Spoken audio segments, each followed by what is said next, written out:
We're gonna take a walk outside today. Gonna see what we can find today. We're gonna take a walk outside today. Gonna see what we can find today. On a pretty little farm, the sun comes up on a curious cat and a pug-nosed pup. A brand new life outside the door. Follow your nose and go explore. Cats and their boxes? That's just a little too weird, Rufus barked. Ah, the weekend. Her foster parents off to errands, the bratty girl fended for herself. No, it wasn't unusual. She rather liked it that way. Moments of time with the freedom to do just, well, whatever. Teenage girls.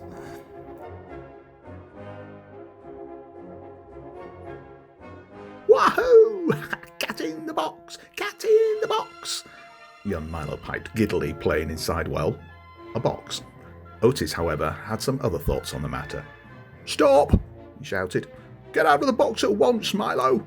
Oh, Milo the Fifth was now terribly confused.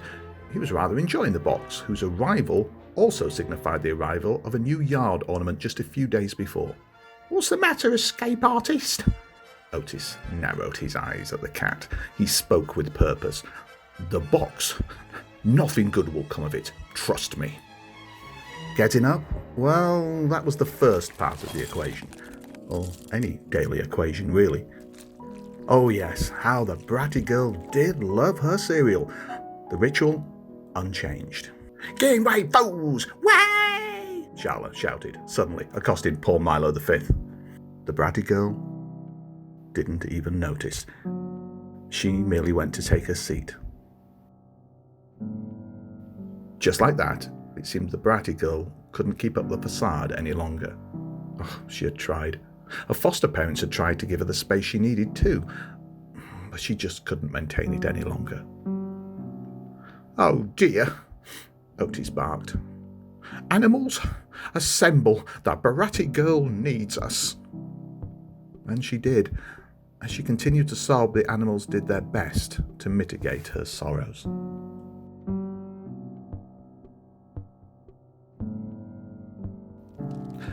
Later that night, the bratty girl ruminated over a quaint enough fire pit. Just her and Otis, who felt unusually concerned for her.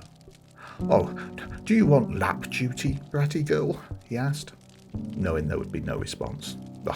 I think you need lap duty. She had lived a hard life in and out of foster homes for years. Finally, she had arrived at the Andersons. You see, she had been with them for long enough to consider them family, but not quite long enough that she wasn't still waiting for that rug to be yanked out from under her. The dogs at the house, the cats, the video games, all of it. They were distractions from what had been really eating away at her. You know what this is like, don't you, Otis? Losing your home, everything you knew, losing your family. Otis knew she wouldn't be able to hear him, but offered nonetheless. I do, bratty girl. I know that intimately. I guess I never knew your story. He would do his best to comfort her.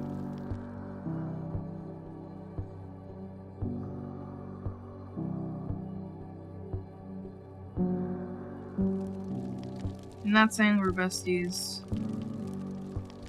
But you're alright, Otis. You're alright.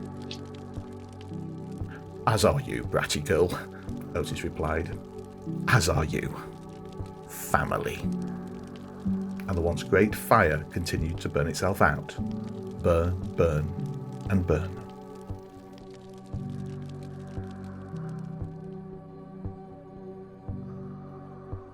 Inside, the service pug was indeed offering services of the interrogation kind to one perpetually nervous Emilio. You are a disgrace, the service pug seethed.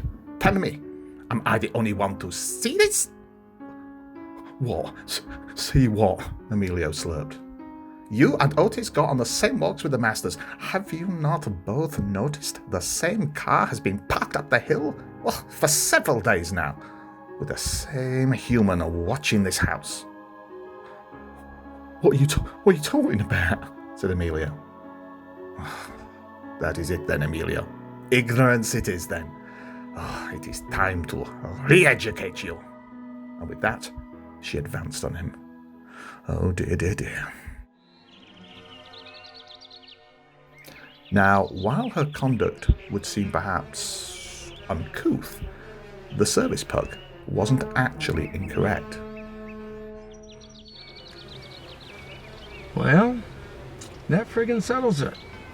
Got the schedule down pat, and we'll see you soon. Now the journey's over and we're heading back home with a very good friend. You're never alone. Stories to tell, stories to hear. Be a lot more in the coming year. We're going to take a walk outside today. Going to see what we can find today. We're going to take a walk outside today. Going to see what we can find today.